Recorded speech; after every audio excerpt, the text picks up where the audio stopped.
Well, yesterday was Data Privacy Day. Its purpose was to highlight the need for better online security for everyone. But what can we do as consumers to protect our privacy? Well, who do we call? We call the man himself, Image Matrix tech editor Djuro. Djuro, what can we do about data privacy, my friend?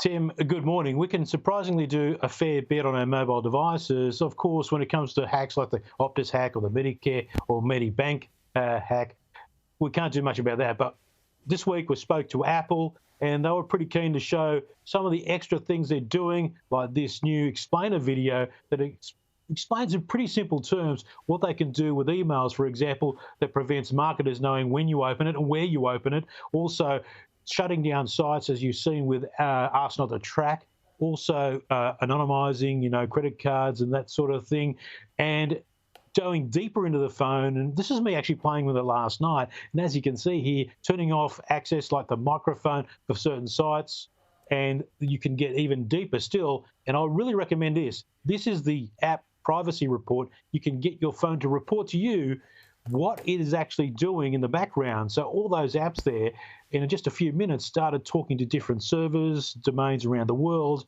and I was quite surprised how busy they were. Some of them I weren't even open. I didn't think Twitter was being used. So there is a lot of control you can do within the phone itself, Tim, and Apple's sort of leading the way there with the privacy. And you can also go to sessions, live sessions, at the Apple store to get more information if you really can't get a grip, so you can book in there. But the important thing is you can take some control with your mobile phone, especially on iOS and Apple devices.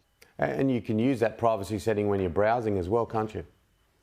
Yeah, absolutely. So that cuts down, obviously the internet service provider, Tim, will know where you've been, but there are other ways around that with VPNs, for example. But Apple has some stuff there as well. So yes, use everything possible in terms of browsing, but it's not a 100% secure way. You do have to do some extra things as well. Okay. What about Android users?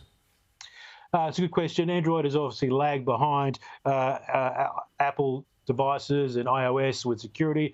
But, in this latest update, the last couple of updates, and I'm showing you here on the Pixel, they have really good indications whether the microphone's being used, and you have that on the iOS end as well. And that means that you can go to a site and you say, are these social media sites watching me or listening to me? Well, you can tell because the microphone light will light up if it's being used. So there are good services inside modern Android devices, but the more you switch these things off, like the trackers, the mapping, and that sort of stuff when you're using Google Maps, the less convenient the phone becomes. So it's a bit of compromise with your phone. Just have a little bit of a think about it, go into your phone and have a look at all these settings. They're there to be used, even on Android as well. Now, we're expecting big things from Samsung next week, but they're quietly making some other phone announcements. Tell me. That's right. So we're expecting big news next week with a potential S23 phone. And of course, when we see it, I'll have it here and I'll take you all the way through it. But what we're looking at here is the release of a new sensor. Now, they had one sensor that was 200 megapixels. This is another version. It's the HP2, 200 megapixels. What does that mean, Tim?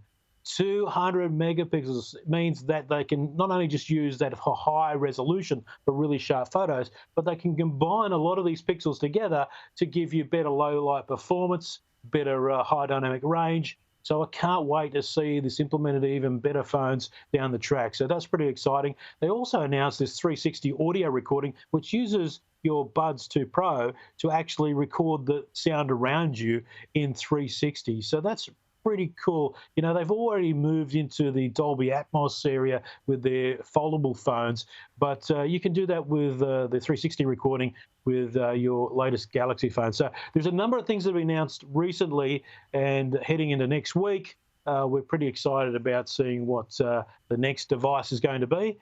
If it's true and it lands next week, I'll have one right here. All right, we look forward to that. Now, I know you're a big fan of the Terminator films, but is it true that we've already caught up with science fiction? It's not fiction anymore. I like to go around the internet and find you stuff that's pretty cool. And it looks like we're catching up. Do you remember from Terminator 2 that's seen here in the jail cell where the T1000 morphed its way through. Well, guess what? That fiction has become reality. Now, these universities in the US and Hong Kong have been able to make this little metallic robot that starts from looks like a little Lego object. It is then heated through electromagnetic waves, and it melts through just like the T1000, Tim, and goes through the bars, and then it's able to reform at the other side, and it's controllable. These things have are controlled essentially like little magnets in them, and you can move them around. And here's an example of what it can do in a fake stomach, where it can move through the stomach, control it externally, grab a foreign object and take it out the other side. You know, you can think about making a screw, like it will be a solid object, it forms itself into a special screw, and then it melts away again. This is incredible stuff, but it looks like Skynet is real, and now the robots are melting. The T1000 is going to come and get us, Tim. What's going to happen? Yeah, and you know what? You'll be back next week. I love it. I love Arnie. Good on you, Djuro. Love you. Thanks, mate. Thanks, Tim.